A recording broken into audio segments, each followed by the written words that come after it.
দাবদাহে পড়ছে চারপাশ। একটু শান্তির আশায় কেউ নদীতে, কেউ পুকুরে, আবার কেউ বা সুইমিং পুলে ঝাঁপ দিচ্ছেন। এই গরমে তুলনামূলক ঠান্ডা পানির পরশে ঝাঁপাঝাঁপি করতেও ভুলছে না অনেকেই। কিন্তু এই পানির ভেতরেই লুকিয়ে থাকতে পারে ভয়ঙ্কর এক শত্রু। কোনো এক অসতর্ক মুহূর্তে পানি ঢুকে গেল আপনার নাকের মধ্যে। এই শত্রু একবার নাক দিয়ে ঢুকলেই খেল খতম, মৃত্যু প্রায় নিশ্চিত। নাক দিয়ে প্রবেশ করে ধীরে ধীরে আপনার মস্তিষ্ক খেয়ে ফেলতে থাকবে। এর থেকে বাঁচার সম্ভাবনা অত্যন্ত ক্ষীণ, চিকিৎসাও নেই কোনো। মনে হচ্ছে কোনো হরর সিনেমার প্লট তুলে ধরছি, কিন্তু সম্পূর্ণ ব্যাপারটি সত্যি। মানব জাতির ভয়ঙ্কর এই শত্রুর কথিত নাম ব্রেইন ইটিং অ্যামিবা বা মগজ খেকো অ্যামিবা। বৈজ্ঞানিক নাম নিগলেরিয়া ফাউলারি। এককোষী পরজীবী এই অ্যামিবা মূলত উষ্ণ মিষ্টি পানিতে বসবাস করে। পুকুর, নদী, ঝর্ণা, হ্রদ, এমনকি অপরিষ্কার swimming pool, spa, water park কিংবা পানির পাইপে পর্যন্ত এটি থাকতে পারে। আমাদের অঞ্চলের মতো গরম ও আর্দ্র পরিবেশ এই অ্যামিবার বেঁচে থাকার জন্য আদর্শ।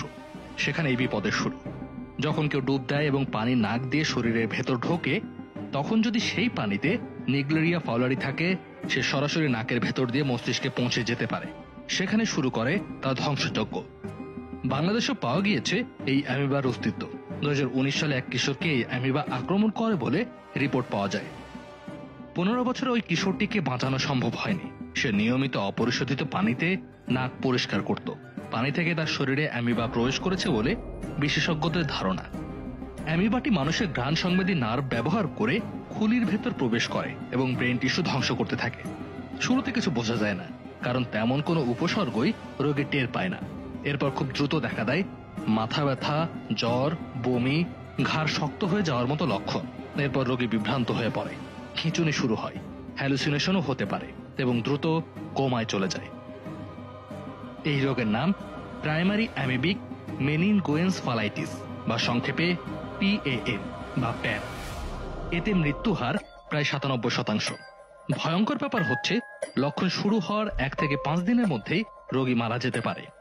এখন পর্যন্ত 400-রও বেশি এমন রোগী শনাক্ত হয়েছে। এদের মধ্যে রক্ষা পেয়েছেন মাত্র 9 জন। 2024 সালে ভারতের কেরালার 14 বছরের কিশোর আফনান জসিম এই রোগে আক্রান্ত হয়। কয়েকটি হাসপাতাল ঘুরে রোগ ধরতে ব্যর্থ হবার পর বাবা ডাক্তারকে জানান যে পুকুরে সাঁতার কাটতে নামার পর থেকে ছেলের মাথা ব্যথা আর খিঁচুনি।